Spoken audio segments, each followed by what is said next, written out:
started in Chicago with Caleb Williams. Also, J.J. McCarthy on the field for the first time as a starter. Find out why he says he's ready for the pressure of being the face of the franchise. A lot of quarterback talk in this show, okay? But we're going to also focus on defense winning championships, and that's why we have Marcus Spears and Louis Riddick here. We're also going to be joined by Ryan Clark, Booger McFarland a little bit later on, so don't worry. The defense is well represented, you guys.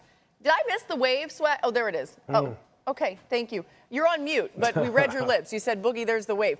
We're going to begin with some news, though, you guys. The NFL fined the Falcons $250,000 and defensive coordinator Jeff Ulbrich $100,000 for failing to prevent the disclosure of confidential information distributed to the club in advance of the NFL draft, all because, of course, the prank call to Shedeur Sanders, which Ulbrich's son was involved in. Here's more from Ulbrich, who spoke today. My actions of not protecting confidential data were inexcusable. My son's actions were absolutely inexcusable. And for that, we are both deeply sorry. The NFL has taken action, and I fully respect the punishment. It's hard because those people should be celebrated in these moments, and they probably weren't as much as they should have been. Louis, there's so many different conversations that have happened around this. I think we all agree that what happened was unacceptable. But I guess to push it forward, how is this still happening? How is there not a way to control this a little bit better, Lou? Yeah, Laura, I mean, I don't really know if there is a way. Well, one of the ways in which you can control this kind of thing in Jeff's specific case is for him to be more careful as far as who has access to his own personal computer. And make sure that, I guess, even people who are his own, immediate family don't have access to it, and they can't even see it. Although, look, I mean, to be quite honest with you, if I was in that same situation as Jeff Ulbrich in particular, since that's the one we're talking about and the one that's getting most of the coverage, the last thing I would expect is for my son, who understands my own journey, one, as a player, two, as an assistant coach, three, over top of it all, as his father, the last thing I would expect would be for him to violate that kind of like familial trust and then try to use that information to kind of just, play a joke on someone in one of the most important days of their lives. So I don't really, look, I feel bad for Jeff Ulbrich, quite honestly. Look, obviously he could have done maybe a better job at protecting that information, but at the same time, he shouldn't be the one who's up there having the answer for those actions right there, or rather what took place. His son at 21 years old should be up there having the answer for that, because those are the kind of things that I think as a family, as a father with a son, you would trust that he would understand that this is something that is to be respected, not something that is to be trivialized or diminished in any kind of way for the sake of you like having some fun and trying to like play a prank on someone. It really is out of line, out of touch.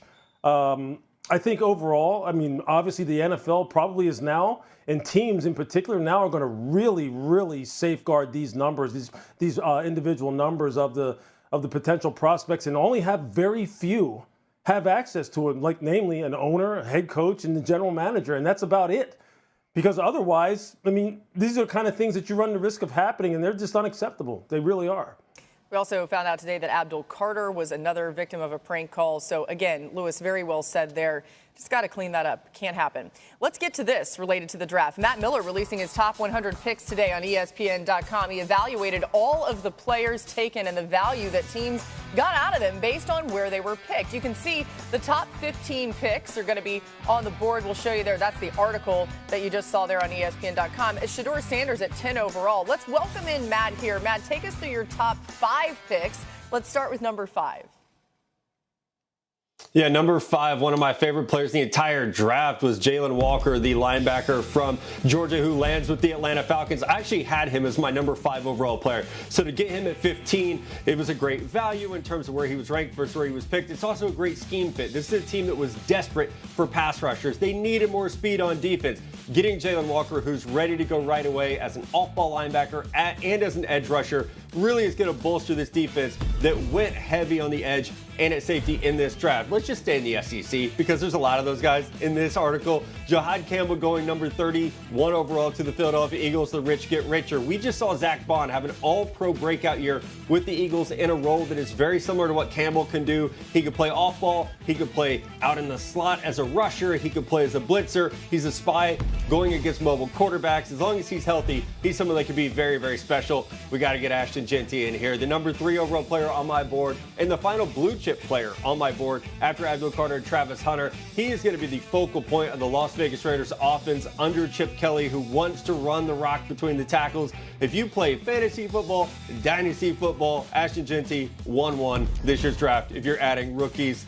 Number 2, Will Johnson. He was my number 7 overall player. Somehow falls to number 47 because of the injury questions and concerns. I've heard the audio from the Cardinals room where they said, how the heck is this guy still on the board? I was wondering the exact same thing. As long as he's healthy, he could be a star in the NFL. Someone very similar to Trevon Diggs. He's great in zone coverage, and he's a playmaker. Last year, 2 picks. He took both back for pick sixes and touchdowns. And my final guy, if you've watched our draft coverage this year, you know my guy's Luther Burden III from Missouri. I had him as a top 15 player. He fell to the Chicago Bears. This is one of those I'm betting that the NFL was wrong and I was right on. Burden can be a factor in the Chicago offense. He'll start as a slot receiver. He was the best of any receiver in this class in terms of yards after catch ability, the way he sees the field, and his speed. At 206 pounds, he can run around you, he can run through you, and he is paired with a great offensive mind in Ben Johnson. Oh, I love it. We'll dive into that just a little bit more. We welcome Ryan Clark to the show. What's up, RC? Glad to have you now.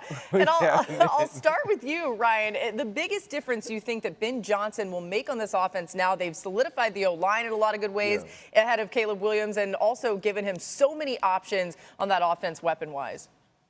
You know what's crazy is as much as they've given Caleb Williams options, I think what Ben Johnson can do to take some of the game off of Caleb Williams is where he'll be most impactful. Look at what they've done with building. Now you have Loveland, who's that Sam Laporta type tight end opposite Cole Kmet. On the outside, DJ Moore, Roma Dunze, and Luther Burden. I love the fact that Matt talked about this guy with his run after the catch. If he comes out last year, I believe he has the ability to go even earlier. He had a year that was a little low on stats in Missouri, but when this guy came out of high school, he was one of the best players in the entire country, and he played that way in 2023. It's going to be run game first into play action to keep Caleb Williams from having to do everything that's above the X's and O's. He won't have to do too much. The big thing is about protecting him first and allowing Caleb Williams to play on time. And when you have these types of players on the outside, that allows you to do that. Yeah, I think, look, with Ben Johnson now, with the kind of weaponry that he has at his disposal to really, allow, Caleb Williams to use, I think really it comes down to play design and then play sequencing. And I think that's where really you're going to see Caleb Williams really benefit because, look, there was many times last year under Shane Waldron that you wound up watching the tape and going, look, these wide receivers don't have very good spacing. I don't understand why that play call on second down followed the play call that they had on first down. That's Ben Johnson's specialty. And look, RC talked about the fact that, they want to protect Caleb Williams first and foremost. Well, how do you